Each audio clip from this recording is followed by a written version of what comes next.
अस्सलाम वालेकुम। हाँ भाई, ईरान अमरीका मज़ाकरात बेनतीजा रहे।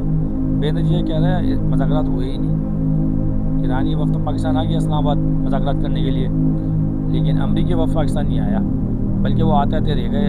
शायद रास्ते में से डोनाल्ड ट्रम्प ने उनको मुड़वा लिया कि भाई आ जाओ, आपसे आप मज़ाकरात करने नहीं जाओ।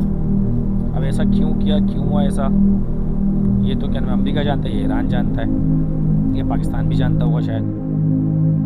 अब अब्बास अराग़ची साहब यहाँ आए, यहाँ उन्होंने मुलाकातें की पाकिस्तान में, पाकिस्तानी रहनुमाओं से, इसाक डार से, फील्ड मार्शल से और भी लोगों से की होंगी। वो यहाँ से मुलाकात करके यहाँ से रिटर्न चले गए। यहाँ से वो गए हैं मस्कत में उन्होंने ओमानी वज़ीर ख़ारजा और ओमानी वफ़द से मुलाकात में स्ट्रेट ऑफ हॉर्मुज़ की कंट्रोल के ऊपर बातचीत करनी है। और यहाँ से वो जाएंगे रूस। अच्छा, रूसी इंटेलिजेंस ने खबर दी है कि अमेरिका अपनी मिडिल ईस्ट के अंदर प्रेजेंस बढ़ा रहा है, वो भरपूर प्रेजेंस बढ़ा रहा है, फौजी सामान भरपूर भेज रहा है, स्पेशली इसराइल के अंदर। इसराइल के बिन गोरियन एयरपोर्ट की एक वीडियो चल रही है सोशल मीडिया के ऊपर, जिसके अंदर अमरीकी तैयारे, अपना कार्गो तैयारे, फौजी कार्गो तैयार होते हैं, वो भरपूर खड़े हुए हैं, जिसमें पेट्रोलिंग तैयारी में पेट्रोल भरते हैं हवा के अंदर, फाइटर जेट के अंदर। अच्छा, C-17 ग्लोब मास्टर जो कार्गो तैयार है, जिसमें फौजी सामान आता है, C-130 है। इसके अलावा एक एयरक्राफ्ट कैरियर इसराइल की तरफ रवाना किया उन्होंने, जिसका नाम है जेराल्ड R4। उसके ऊपर तकरीबन 70 से 80 फाइटर जेट होते हैं, जिसमें F-35, F-15, F-18, वार्थरो, इस तरह के हवाक्स तैयारी भी होता है उसके ऊपर। इस तरह के 3 से 4 aircraft carrier already middle east के अंदर मौजूद है, और अमेरिका दोबारा जंग करना चाह रहा है। और शायद वो इस बार जो 40 दिन की जो हज़ीमत उसको मिली थी जंग के अंदर, वो उस हज़ीमत को साफ़ करना चाहेगा, क्योंकि 40 दिन तक जो ईरान ने उसको टफ टाइम दिया जंग के अंदर।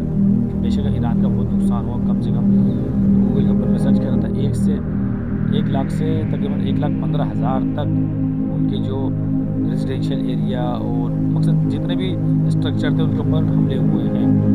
1 लाख से 1,15,000 तक, ये कितना बड़ा नंबर आप खुद आइडिया कर लें।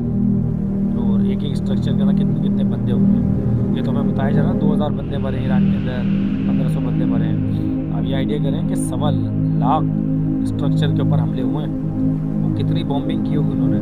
1.25 लाख स्ट्रक्चर के ऊपर कम से कम भी 2.5 से 3 लाख तो बम गिराए होंगे।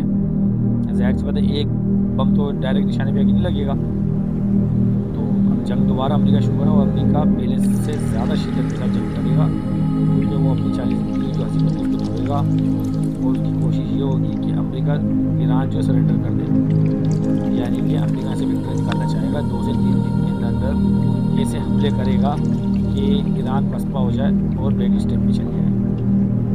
यानी कि जंग कभी भी स्टार्ट हो सकती है, सबके या फिर चांसेस हैं इस हफ्ते जंग दोबारा स्टार्ट हो सकती है, क्योंकि आज जो सुबह एक हरकत हुई है वाइट हाउस के अंदर, एक शख्स ने फायरिंग की है वाइट हाउस के अंदर, जबकि डोनाल्ड ट्रंप का ये कहना है कि वो इंडिविजुअल शख्स की हरकत थी, जिससे ईरान अमेरिका जंग का कोई ताल्लुक नहीं है।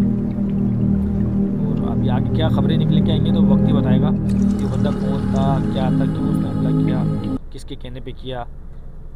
बहरहाल अल्लाह मालिक है, देखते हैं, अल्लाह करे ना हो ऐसी जंग दोबारा, क्योंकि पाकिस्तान ने भी 400 रुपये पेट्रोल कर दिया है बिना जंग हुई, अभी जंग दोबारा स्टार्ट भी नहीं हुई है। अब जंग दोबारा स्टार्ट होगी तो हो सकता है पाकिस्तान ये पेट्रोल 500 या 600 पे ले जाए, अल्लाह ना करे ऐसा हो। पहले गुर्बत की लकीर के अंदर पाकिस्तानी बहुत पिस रहे हैं बेचारे, इतना महंगा पेट्रोल कहाँ से अफोर्ड करेंगे। दुआ करें आप लोग सब लोग भी कि जंग ना हो।